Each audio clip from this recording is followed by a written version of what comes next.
Hi, എല്ലാവർക്കും സുഖമല്ലേ? ചേച്ചമ്മ ഹൗസിലേക്ക് എല്ലാവർക്കും സ്വാഗതം. ഇന്ന് നമ്മളിവിടെ തയ്യാറാക്കാൻ പോകുന്നത് ഒരു അടിപൊളി പായസമാണ്. അത് മത്തങ്ങയും ചെറുപയർ പരിപ്പും കൂടി ചേർന്നതാണ്. അപ്പം നമുക്ക് വീഡിയോ കണ്ടുവരാം.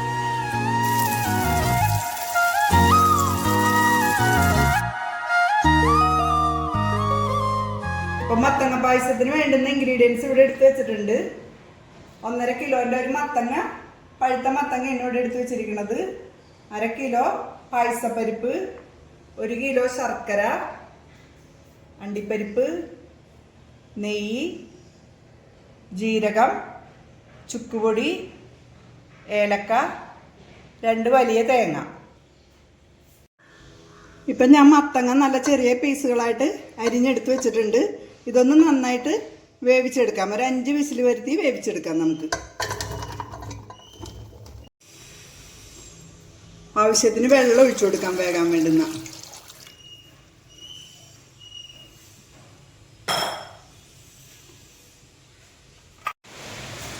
അപ്പം നമ്മുടെ മത്തങ്ങ നന്നായിട്ട് വെന്ത് വന്നിട്ടുണ്ട്. ഇതൊന്ന് തണുത്തിട്ട് നമുക്ക് മിക്സിയിൽ അടിച്ചെടുക്കാം. ഇപ്പം നമ്മുടെ പായസപ്പരിപ്പ് ഞാൻ കഴുകി അടുപ്പിൽ വെച്ചിട്ടുണ്ട്, കുക്കറിൽ ഇട്ടിട്ടുണ്ട്. ഒരു 5 വിസിൽ നമുക്ക് വരുത്തി നോക്കാം. നന്നായിട്ട് തന്നെ ഇത് വേവിച്ചെടുക്കണം. ഇപ്പം പരിപ്പും നന്നായിട്ട് വെന്ത് വന്നിട്ടുണ്ട്. ഇപ്പം ഞാനൊരു ഉരുളി അടപ്പത്ത് വെച്ചിട്ടുണ്ട് നമുക്ക് പായസം ഉണ്ടാക്കാൻ വേണ്ടി. അത് ചൂടായി വന്നിട്ടുണ്ട്. അപ്പം ശർക്കര ഉരുക്കി വെച്ചത് 1 കിലോ ശർക്കരയാണ് ഇത് ഉരുക്കി വെച്ചിരിക്കുന്നത്. അത് നമുക്ക് ഉരുളിയിലേക്ക് ചേർത്ത് കൊടുക്കാം.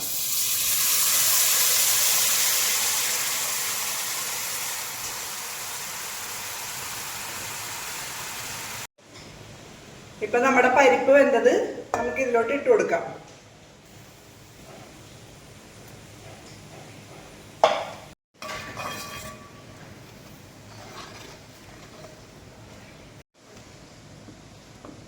അപ്പം നമ്മുടെ പരിപ്പും ശർക്കരയൊക്കെ നന്നായിട്ടൊന്ന് നമുക്ക് മിക്സ് ചെയ്തെടുക്കാം. ഇപ്പം നമ്മൾ മത്തങ്ങ മിക്സിയിൽ അടിച്ചു വെച്ചിരിക്കുന്നതാണിത്. ഇതുകൂടി ചേർത്ത് കൊടുക്കാം.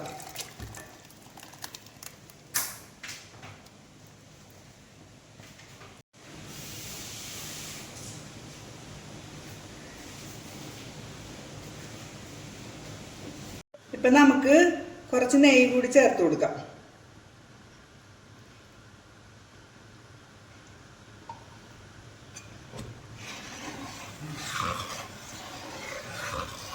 ഒരു 20 മിനിറ്റ് ആയിട്ടുണ്ട്. ഇപ്പം നമുക്ക് തേങ്ങാപ്പാൽ ചേർത്ത് കൊടുക്കാം.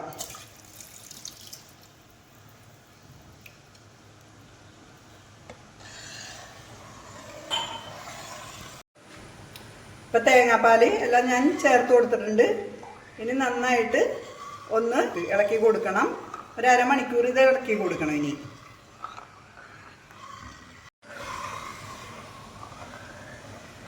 ഇതിപ്പോൾ പാകമായി വന്നിട്ടുണ്ട്. നമുക്ക് ഫ്ലെയിം ഓഫ് ചെയ്യാം. ഇപ്പം ഒരു പാൻ അടപ്പത്ത് വെച്ചിട്ടുണ്ട്. അത് ചൂടായി വന്നിട്ടുണ്ട്. നമുക്കൊരു 2 ടീസ്പൂൺ ചെറിയ ജീരകം ഇട്ട് കൊടുക്കാം. ഏലക്കയും ചേർത്ത് കൊടുക്കാം. ഇതൊന്ന് റോസ്റ്റ് ചെയ്ത് നന്നായിട്ട് പൊടിച്ചെടുക്കാം. ഇപ്പം പായസത്തിലേക്ക് നമുക്ക് 1 ടീസ്പൂൺ ചുക്കുപൊടി ചേർത്ത് കൊടുക്കാം. പിന്നെ നമ്മൾ പൊടിച്ചു വെച്ച ഏലക്കയും ജീരകവും ചേർത്ത് കൊടുക്കാം.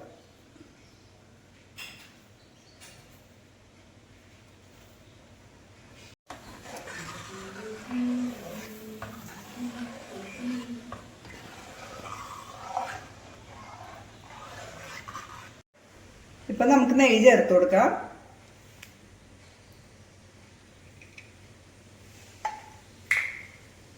ഇത് ഞാനൊരു മുറി തേങ്ങ ചെറുതായിട്ട് അരിഞ്ഞു വെച്ചതാണ്. ഇത് വറുത്ത് ചേർത്ത് കൊടുക്കണം. നെയ്യ് ഒന്ന് ചൂടായി വരട്ടെ.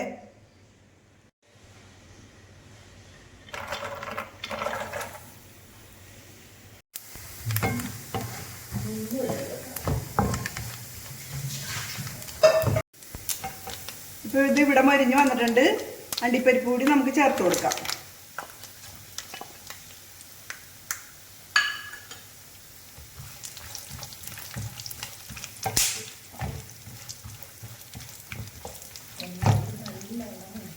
ഇത് പാകമായിട്ടുണ്ട്.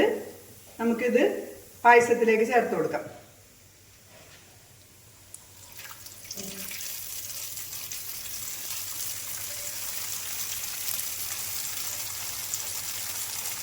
ഇപ്പൊ നമ്മുടെ സൂപ്പർ ടേസ്റ്റുള്ള പായസം തയ്യാറായി വന്നിട്ടുണ്ട്. അപ്പൊ ഇതെങ്ങനെയാണ് തയ്യാറാക്കിയെന്ന് എല്ലാവരും കണ്ടു കാണുമല്ലോ. എല്ലാവർക്കും ഇഷ്ടമായെന്ന് കരുതുന്നു. വളരെയധികം പോഷകഗുണവും രുചികരവുമാണിത്. അപ്പോൾ എല്ലാവരും ഒന്ന് ഇത് തയ്യാറാക്കി നോക്കണം. അപ്പൊ വീഡിയോ ഇഷ്ടപ്പെട്ടാൽ ലൈക്ക് ചെയ്യണം, കമന്റ് ചെയ്യണം, സബ്സ്ക്രൈബ് ചെയ്യണം. ബൈ.